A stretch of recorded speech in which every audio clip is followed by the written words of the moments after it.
The lecture hall fell silent the moment the reinforced doors hissed open. Every species in Advanced Xenobiology 301 turned to watch as Instructor Vextel entered, flanked by 2 handlers in full protective gear. Between them prowled 3 Crescent cubs, apex predators from the death world of Kresh Prime, each no larger than a Terran wolf but infinitely more dangerous. Arden didn't look up from her datapad. She'd learned that sudden movements only attracted unwanted attention in a classroom filled with species who still flinched when she stretched too quickly. Today's practical examination, Vextel announced, his 4 eyes scanning the tiered seats, involves behavioral observation of juvenile Crescians. These cubs have been raised in our facilities since hatching and are accustomed to sentient presence. A Quilarian student in the front row chittered nervously, their bioluminescent patches flashing distress colors. The handlers tightened their grip on the shock prods just in case. Arden finally glanced up. The cubs were magnificent, scaled hide that shifted between deep purple and obsidian, 6 legs built for explosive speed, and rows of crystalline teeth that could shear through starship hull plating. Their eyes, all 8 of them per cub, tracked every movement in the room with predatory focus. They will circulate among you, Vextel continued. Remain still. Do not make eye contact. Do not. The lead handler released the restraints. For a heartbeat, nothing happened. Then the cubs moved. They didn't run. Predators didn't need to run when surrounded by prey. They flowed through the classroom like liquid shadow, weaving between desks, testing the air with forked tongues. Students froze, some literally. The 2 cryoxy in the corner activated their species' natural defense, coating themselves in a thin layer of frost. The largest cub, sleek and confident, approached a Dendari whose bark-like skin had gone pale. It sniffed once, twice, then lost interest and moved on. The second cub investigated a cluster of Methians, who huddled together in their environmental suits, hoping their artificial pheromones masked their terror. The third cub, smaller but with brighter markings along its spine, had separated from its siblings. It padded up the aisle, past the Quilarian who had pressed themselves flat against their desk, past the Ilthari who had stopped all 4 of their hearts to play dead. Arden felt its approach before she saw it.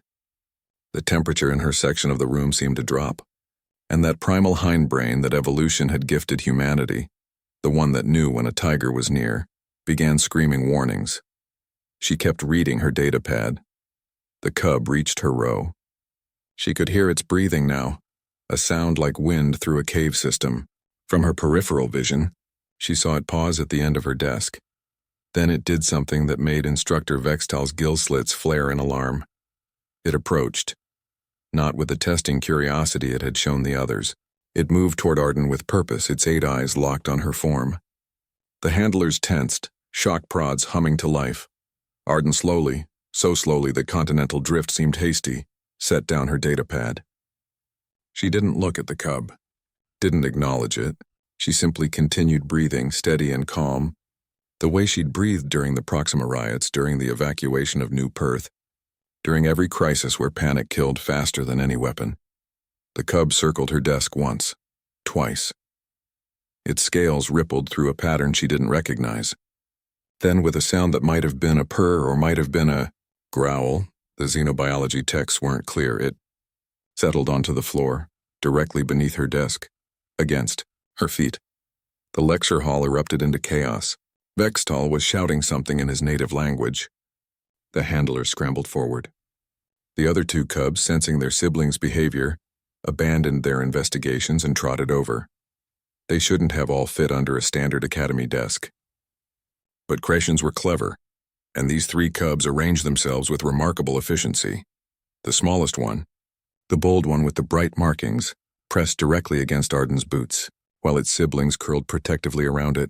Get back, one handler shouted. Human Arden, do not move. Arden, who had survived first contact scenarios on 6 worlds, who had once talked down a Gorlian war chief by sheer force of personality, who had arm-wrestled a Braxian and won, did not move. She also didn't panic. The cub's breathing synchronized with hers. In, out, slow and steady. The bright-marked one, Kiro, her brain supplied, remembering the identification collar, made that purr growl sound again and seemed to relax further. Fascinating, Vextel breathed, lowering his translator volume. He approached cautiously, mandibles clicking in thought. In 40 cycles of teaching, I have never witnessed this behavior. Cracians only settle near their parent, or... He trailed off, staring at Arden. Or pack leaders, she finished quietly. Apex predators recognize other apex predators, instructor. A Quilarian student found their voice. But humans aren't apex predators. You're a Class 7 Death World species, sure, but you lack natural weapons, environmental adaptation, or... We don't need them, Arden interrupted, her voice carrying across the silent hall. She still hadn't moved, but now she looked directly at Vexatal. We're apex predators because of what's up here. She tapped her temple slowly. We're persistent, patient. We understand pack dynamics, threat assessment, and most importantly, she glanced down at Kiro, who gazed back with surprising intelligence. We know that the scariest predator in any room is the one who doesn't need to prove it. Kiro's scales shifted to a pattern of deep blue and silver. Contentment. According to the xenobiology texts, the cub yawned, displaying those crystalline teeth, and rested its head on Arden's boot. Instructor Vextal made a note on his datapad. Class dismissed.